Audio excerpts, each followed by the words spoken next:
Unresolved problem segment tonight. Estimates are there could be hundreds of thousands of people who've lost their homes in Katrina.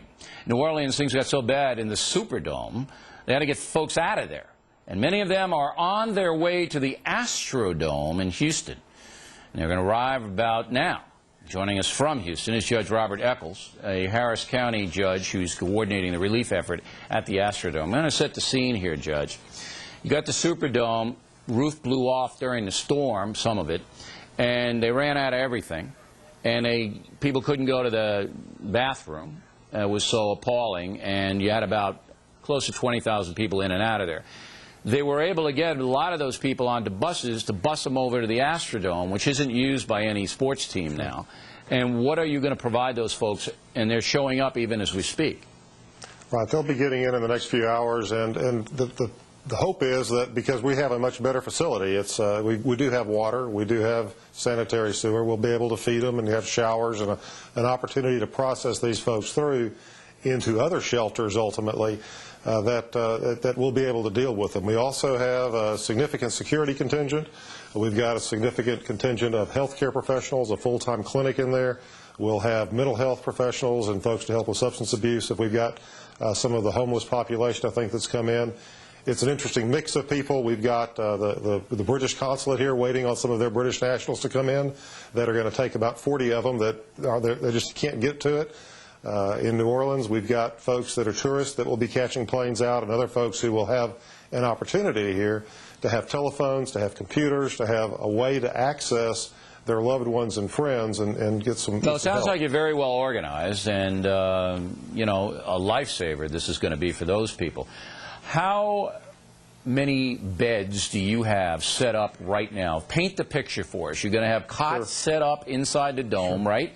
Sure. We probably have in Houston today 50,000 people either here or on the way to Houston from New Orleans. We've got a lot of connections from Houston, New Orleans. They're our neighbors.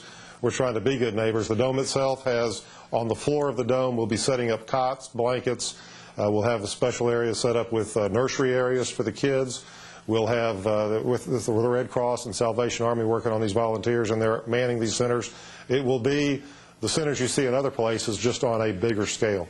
But how many beds do you have in the dome? How many people can you feed? What are you expecting? We will be able to accommodate, we're expecting between 20 and 25,000. We can accommodate those on the floor of the dome. There'll be seating in the lower levels of the dome available.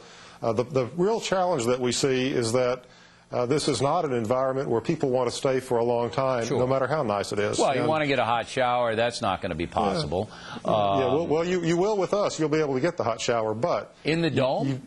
In the dome, yeah. Really? We have showers set up. We're going to have we'll have all that available for folks when they get here. It'll be a place that will be the basics of life, but you're still going to be with 20,000 of your friends and neighbors. If you imagine going to a football game and then you have to stay over and have a pajama party right after staying around for 2 days. But I have to applaud you in the state of Texas.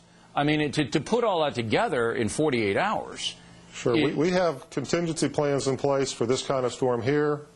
We've drilled this for years. We know that for the grace of God, this could be coming up through Galveston.